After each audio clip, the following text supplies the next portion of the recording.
Nakakalas po ng transmission. Nakakalas, segunda.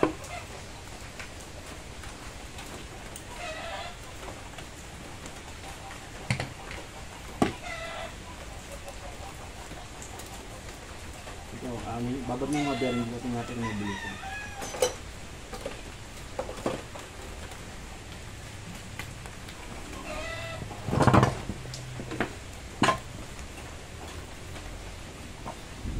Ito yung kita niya.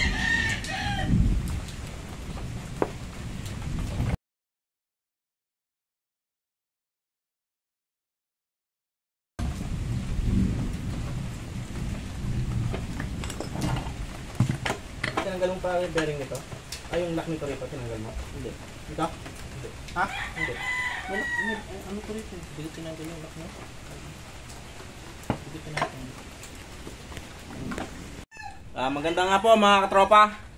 At kami meron uling ginagawang transmission na na bulldog. Ito ay nakakalas sa segunda. Pero itong transmission na ito ngayon lang kakalasin kasi matagal lang ginagamit to So ngayon maraming papalitan sa transmission na to. Bearing, synchronizer, tsaka itong segunda. Kasi ito talagang nakakalas na pagka sa engine brake kusang nabitaw. Kaya ngayon pabibili natin ng gear pagka naman ito pinasa hindi rin naman tatagal. Kailangan ito talagang yung maganda yung pinapasukan ng hub. Ito wala na, full na. Kaya ngayon ito bibilihan ng mas maganda rito para walang kalas. Ang synchronizer naman papalitan lahat. Synchronizer saka mga bearing. Ito yung hub niya naman maganda. Kaya ito hindi na papalitan. Ang ganda naman ang hub niya. Kaya itong transmission na ito general overhaul para pag sampe maganda mahugong pa. Papalitan na ng mga bearing para sigurado na ang transmission ay kondisyon. Mga tropa.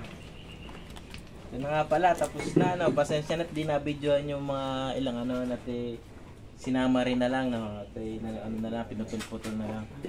Ito yung pinalitan.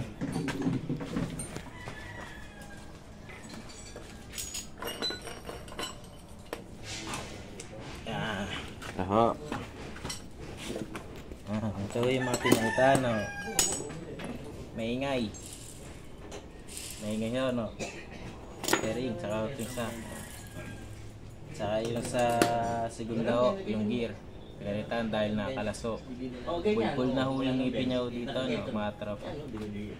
Tapos mga ito synchronizer, mga selection pinalitan na rin ng mga bag para pag kinambyo smooth.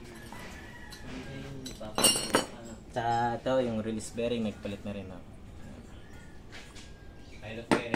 pilot bearing tsaka yung clutch lining yun bago na rin ho yun para kondisyon para pagyapak lintik na kung mataw na ho. Match sa paa.